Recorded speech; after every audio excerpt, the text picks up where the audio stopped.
this is not our fate. So let us start talking falsely now. The hour's getting late. Hey!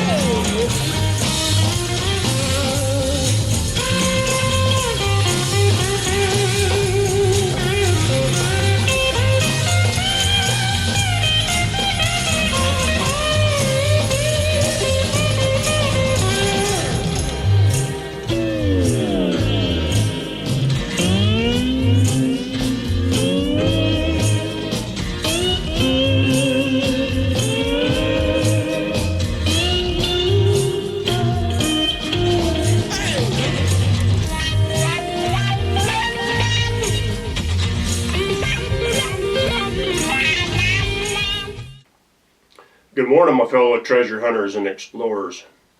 Today I've got an exciting video for you. It's a series of explorations that have been taken along the old Spanish Trail, exploring the possible cache locations of the Spanish. These are locations that we have found ourselves. Nobody showed us these locations. These locations have been discovered by myself or by my friend John Froelich, and we're working on figuring out what they mean. Now, we know that many of these lead to caches because they are not along the old Spanish Trail. And what I mean by that is the old Spanish Trail took a particular route that was the most direct, the direction that was the least obstacles in the way. And when I mean obstacles, I mean 400-foot canyons and 200-foot washes.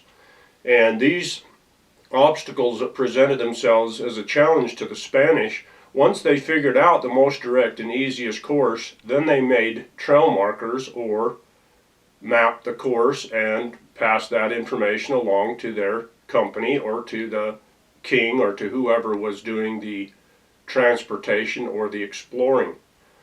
Now, we have found that these trail markers are very obscure, and they're not easy to see, and you have to look for them to find them.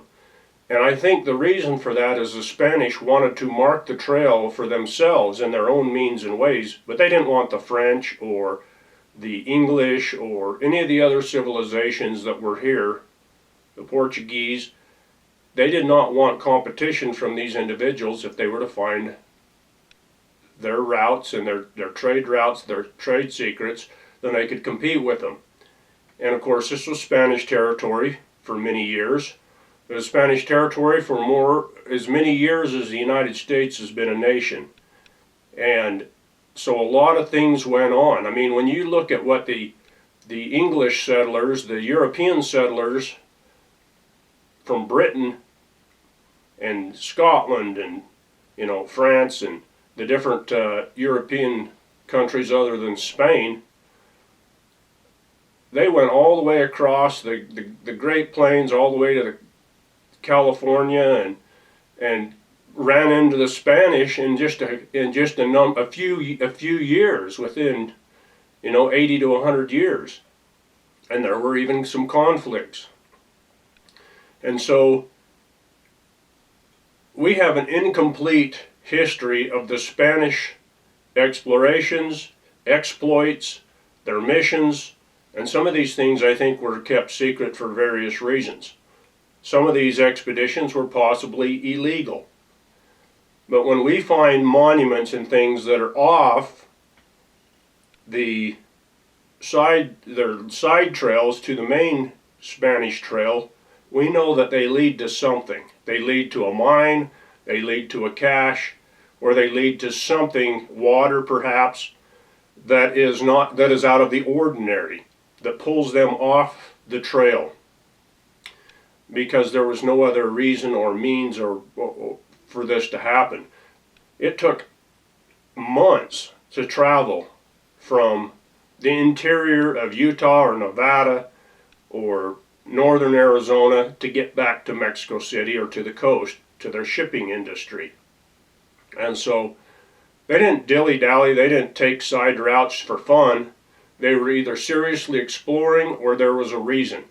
And in my opinion, the one thing that affected their transportation system and their shipping more than any other was the death of their stock, their livestock, their horses, their mules, their burros. These animals were heavily worked. They were probably underfed.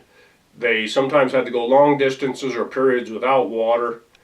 And I'm sure that they were a big target of the Indians as well. Yeah, they wanted to drive the Spanish out, and in many instances they wanted to attack them and kill them, massacre them. But they wanted just as much those animals, because that was a feast for their whole village for a week, just one animal. And then they also used some of the more predatory tribes like the Utes and the Plains Indians, the Apaches. They traded the horses, they used them for warfare, and then when times got tough, they would of course eat them. I'm sure a lot of horses saved their village. I know the Escalante expedition, by the time they got back to Santa Fe, after they made their big loop through the Rocky Mountains and back, they had lost a considerable number of their horses, because Father Escalante mentions in his journal every time they had to slaughter a horse to eat it because they were out of food or they were desperate for food.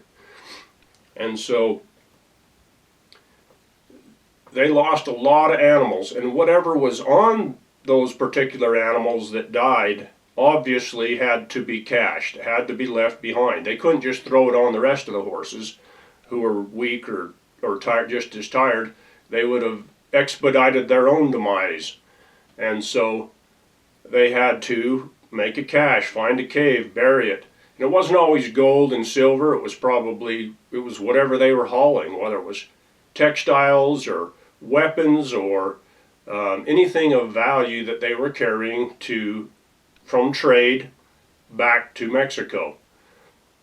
But I think that when you look at the region that we're looking at, I think the most common cargo that went across this trail was mining. Whether, it was ore, it was gold, it was silver. And later, they hauled iron ore. They hauled, because iron was very profitable. They also hauled or transported thousands of horses from California to Mexico. They raised a lot of horses in California once California was settled and in progress. They raised thousands of horses, and then they would ship them and transport them along the trail back to Santa Fe and then on to Mexico for use in their fields and their farms and their transportation systems.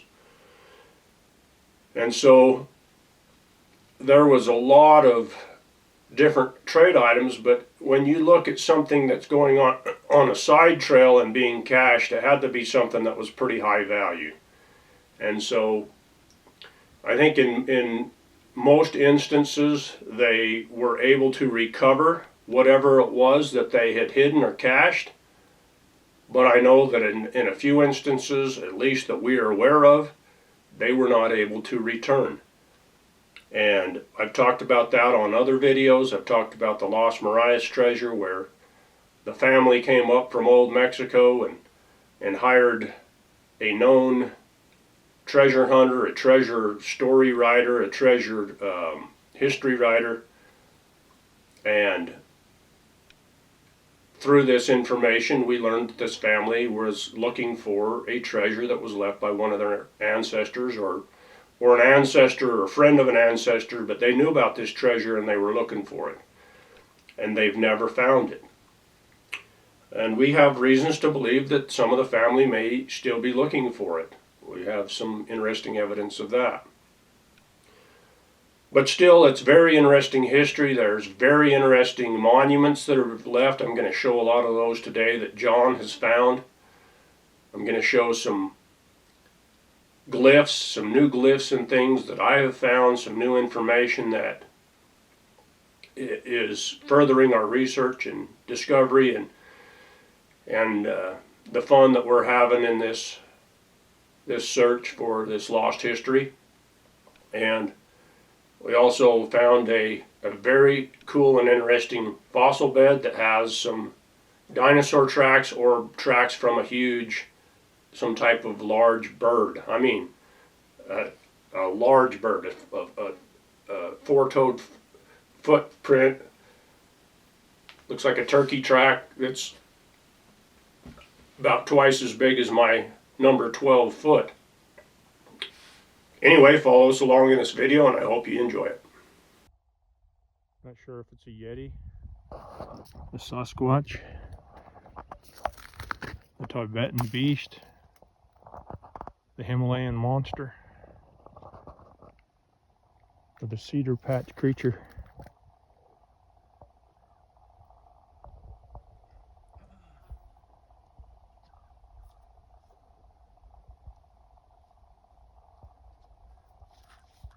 Wait, it's not Sasquatch, it's John.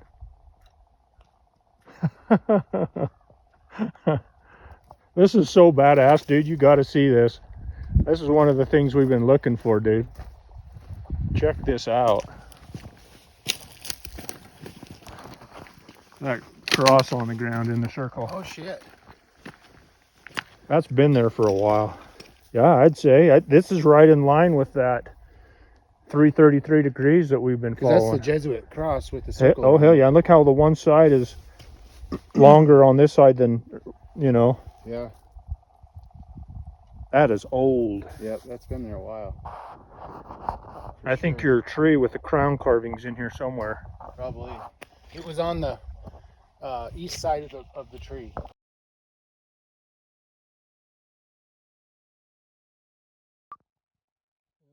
Here's a marker. A tree big enough, but I don't see the carving on it. Pretty impressive.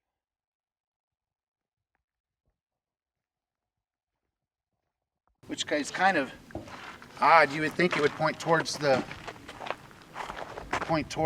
canyon, Right. but it doesn't. It points up this canyon. Yeah, that is a really cool. Isn't that different? I've never seen a Spanish one like that before, but That's a point. Look at the pointer on top of it.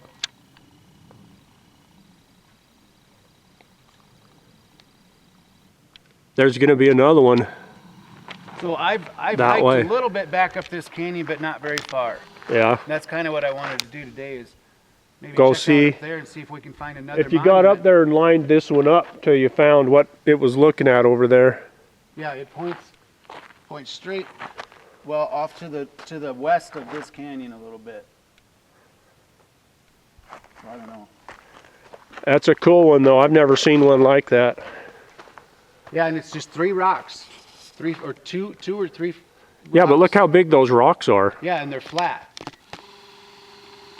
and it's solid too. It's sturdy. But that's definitely a pointer rock. I mean, there's no question about Do you that. have a compass in here? Yeah. Let's grab it and take an azimuth on that, and then we'll be able to line it up even if we can't see it. At one time there might have been more rocks involved in doing something. Kind of get right behind it with your binoculars and see if you got your compass, put it right up on top there.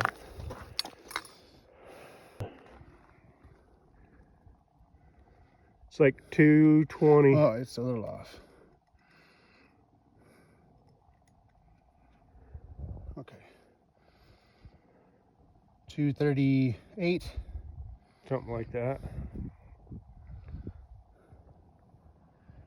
You know what it's pointing at? You see that That big big mound. boob-shaped mound over there? Yeah. That's what it's pointing at. That's not the one that you've taken me to before that has the other three monuments on top of there, No, is it? That's way down. Oh yeah. That's way down.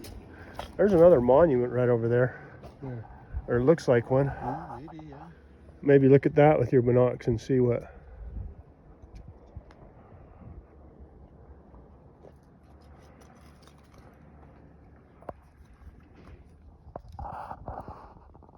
No, it's natural.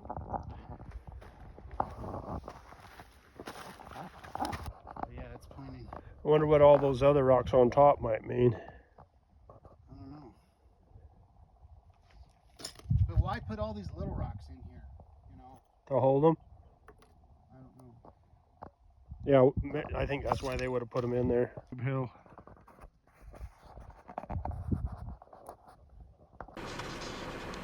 There's a nice Spanish monument right up there. John's found. How tall is that one, John? About chin level, 5 feet. It's a pretty big, wide one. Has it got a pointer on it or anything? It's got a peephole. Oh, really? What's it looking at? It looks right over here to this rock, this hoodoo rock. Oh, really? Mm-hmm.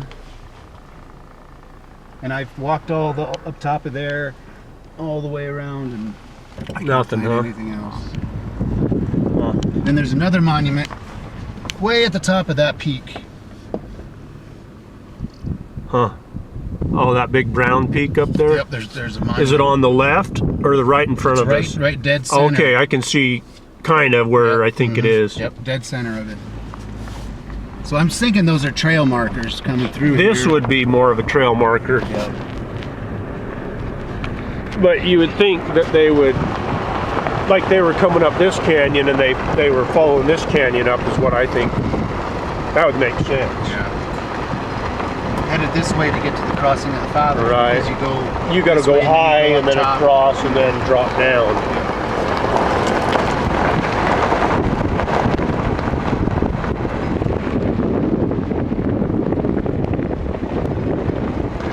And then there's another monument. You can kind of see it right there. There's actually a Oh yeah, the top of it, right off that rock right there. yeah, it used to be a monument, and then they used the rocks to use their survey marker. Oh really? That stick sticking up, that's a survey marker. I can see that. From what year was that one? I don't remember what year that one was. 1920, I think. Uh-huh. Yep. They did that a lot. They'd put a survey marker close to where they already had There's rocks a available. monument. Yep, there's rocks available. Yep, you can see that monument really good right there. Now, that's a big one. That's one Dan would call a corner marker.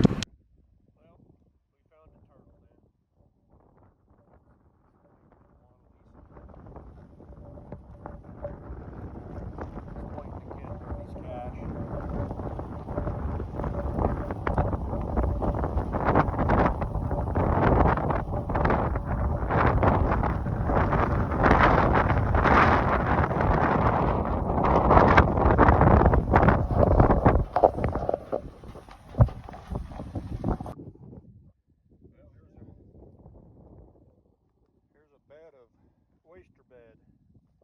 Just hundreds of oysters eroding out of the rock. This tells you we were underneath a Middle of the desert. giant inland sea right here. Oh yeah, that's cool. Little clams. Oh yeah.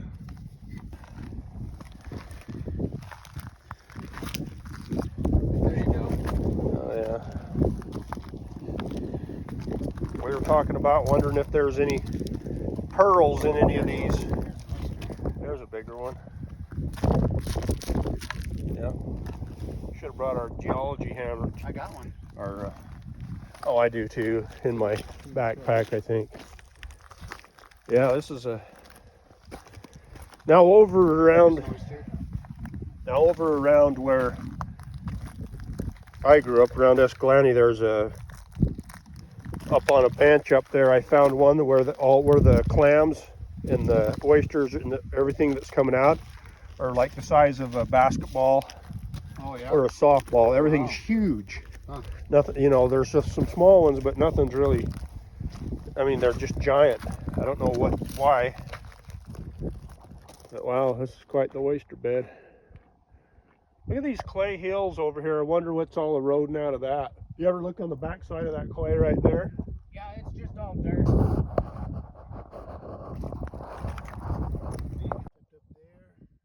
I think John just found some dinosaur tracks here. Sure enough, dude.